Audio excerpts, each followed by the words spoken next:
Felipe Melo de saída do Palmeiras? No vídeo de hoje do canal do Nicola te explico sobre essa história. Quero falar sobre qual treinador que mais encantou Muricy Ramalho durante as pesquisas feitas pelo Tricolor. Vou te atualizar também sobre Gabriel Neves, a possibilidade de Gemerson ser trocado por Gabriel. Vou contar ainda sobre como é que o futebol paulista está projetando a realização do estadual depois da proibição do governo. A tendência é que a gente tenha jogos fora do estado de São Paulo. Por último, mas não menos importante, novidades sobre Iago Pikachu fora do Vasco, garantindo uma enorme economia, já tem clube fechado. E vou contar também a respeito da melhor história da quarta-feira. Um zagueiro que é fisioterapeuta e virou ídolo do seu time do coração.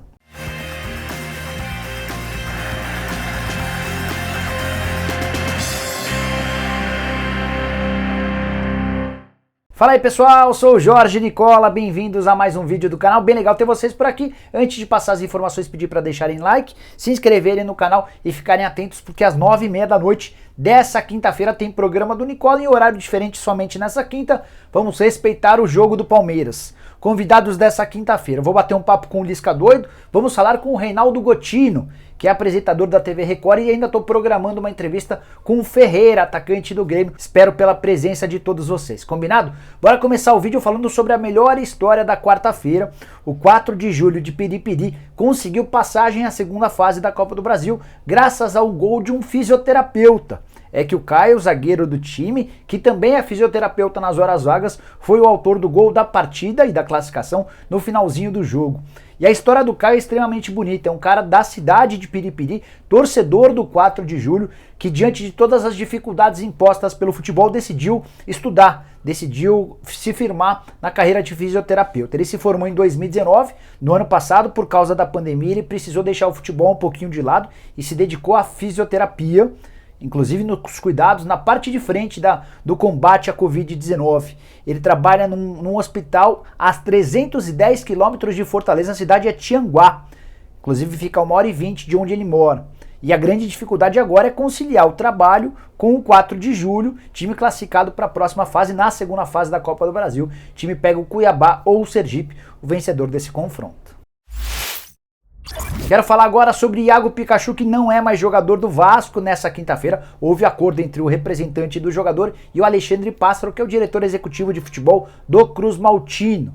O Vasco vai economizar cerca de 3 milhões de reais entre salários e dívidas. Os salários até o fim do contrato, que terminaria em dezembro, e as dívidas que o Vasco tem com o Pikachu e com vários outros jogadores. O Pikachu concordou para ter a liberação para poder fechar um contrato nas próximas 2 temporadas com o Fortaleza. O anúncio deve ocorrer a qualquer momento. Só queria contar que o Pikachu foi contratado pelo Vasco em 2016, viveu bons momentos com a camisa Cruz Maltina e disputou 253 partidas com incríveis 40 gols.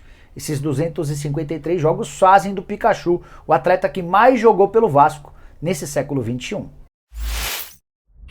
Bora falar agora sobre o Campeonato Paulista, que está paralisado, ou melhor, estará paralisado a partir da segunda-feira, mas, porém, contudo e todavia, os clubes já decidiram, junto da Federação Paulista, que não vão aceitar a interdição, a paralisação do campeonato. Não está entendendo nada, então vou te explicar. Nessa quinta-feira, o governador do estado, João Dória, determinou que a partir da próxima segunda-feira e por 15 dias não existam jogos do Campeonato Paulista no estado de São Paulo. Tudo por causa da pandemia da Covid, que tem atingido números assustadores. Não há mais leitos, não há mais vagas, enfim, tem muita gente morrendo, a situação é extremamente delicada. E o Dória entendeu que deveria manter a rodada do fim de semana, até porque já existe toda uma preparação, a partir da próxima segunda-feira, e por 2 semanas consecutivas não pode ter jogo no futebol ou no estado de São Paulo. O que os clubes e a federação decidiram? Vão mandar seus jogos fora do estado de São Paulo, se essa decisão continuar prevalecendo a partir da semana que vem. A federação, inclusive, conseguiu convencer os órgãos, as autoridades estaduais, a uma reunião na próxima segunda-feira, quando vão tentar argumentar e demonstrar que é possível ter futebol seguro em São Paulo. Se não houver liberação, a Federação Paulista e os clubes já se decidiram por mandar jogos fora do estado. Inclusive, o Rio de Janeiro já se ofereceu para receber partidas do Campeonato Paulista. Como os clubes estão liberados para fazerem os treinamentos em seus centros de treinamento, a tendência é que eles treinem durante a semana e quando precisarem viajem para o Rio de Janeiro ou para qualquer outro estado para poder disputar esses jogos. É a forma que a federação e os clubes encontraram para entregar o Campeonato Paulista na data certa. Baita de uma disputa interna de bastidores. há uma suspeita dos clubes que tem entidades trabalhando para que o Campeonato Paulista não seja entregue da maneira como estava proposta, até para bagunçar, de olho até na possibilidade da próxima temporada, enfim, uma baita confusão, mas os times, tanto os grandes quanto os pequenos, estão decididos a continuar jogando, eles estão muito preocupados com o calendário, com a perda de receitas e vão entregar o campeonato na data correta. Bora falar agora sobre o Corinthians, com mais 2 casos de Covid-19, são eles o volante Rony e o atacante André Luiz. Dessa maneira o Corinthians já tem 12 atletas que testaram positivo nos últimos dias. Alguns deles inclusive já voltaram a treinar, casos do Cássio, do Fagner e do Gabriel. Voltaram a treinar recentemente. Nessa sexta-feira outros 3 atletas também retornam, para a alegria de todo mundo. Todos os casos de Covid até agora não resultaram em grandes complicações. Além dos 12 atletas que testaram positivo, são mais 11 pessoas do clube. Há suspeita, inclusive, de que existam mais do que 11 casos entre funcionários e pessoas do departamento de futebol do Corinthians, mas como não são atletas, não são tão conhecidos, não haveria necessidade de divulgação. Tem quem garanta que são pelo menos 40 casos que atingiram o Corinthians nos últimos dias. Tudo começou com o Vitinho. Vitinho, ex-atleta da base, integrado ao profissional, foi o primeiro a sentir os sintomas e a partir daí se espalhou para todo mundo. Inclusive, dentro do Corinthians existe a suspeita de que a contaminação se deu durante as refeições no refeitório do próprio CT. É naquele momento em que todo mundo está sem máscara para se alimentar e onde tem mais contato entre jogadores, membros da comissão técnica que não necessariamente estão no dia a dia do clube. E foi nesse momento, imagina-se, que o contágio aconteceu. Só para completar sobre o mercado, queria contar para vocês que essa história de Gemerson sendo trocado por Gabriel não existe. Pelo menos nesse momento conversei com um dirigente do Corinthians e também com um dirigente do Atlético Mineiro. Contei essa informação com exclusividade durante o programa do Nicola dessa quarta-feira. Os dois lados asseguram que o Gabriel não será envolvido na negociação. O Corinthians poderia pegar o Gabriel agora para liberar o Gemerson antes do fim do contrato. O Gemerson tem vínculo com o Corinthians até a metade do ano e, ao que parece, o Galo gostaria de ter o Gemerson para já. O que deve acontecer? O Gemerson vai cumprir os últimos 3 meses de contrato e, a partir daí, até diante da dificuldade em se acertar financeiramente com o Corinthians, deve ir jogar no Atlético Mineiro livre do seu vínculo com o Corinthians. O Gabriel permanece no Galo. Bora falar sobre o São Paulo, atualizando sobre o mercado e contando também sobre qual técnico que mais impressionou Muricy Ramalho em todas as entrevistas feitas. Foram várias, entre a saída do Fernando Diniz e a contratação do Hernan Crespo. Começar com essa história, o Muricy deu uma entrevista bem legal ao UOL, em que ele revelou que conversou com pelo menos 10 treinadores, entre argentinos e portugueses. Gostou de vários deles, se interessou pelo conteúdo, mas aquele que mais chamou a atenção foi Leonardo Jardim, técnico português, que teve proposta do Flamengo na temporada passada e fez brilhante trabalho pelo Mônaco. Muricy gostou demais da forma como o Leonardo Jardim pensa o futebol, sobre todo o legado que ele deixou no Mônaco, com vários jogadores revelados e que valeram milhões. O Mônaco se restabeleceu muito pela passagem do Leonardo Jardim por lá. Mas, de acordo com o Muricy, depois dessa conversa que o encantou, ele acabou esbarrando o Leonardo Jardim na pedida financeira.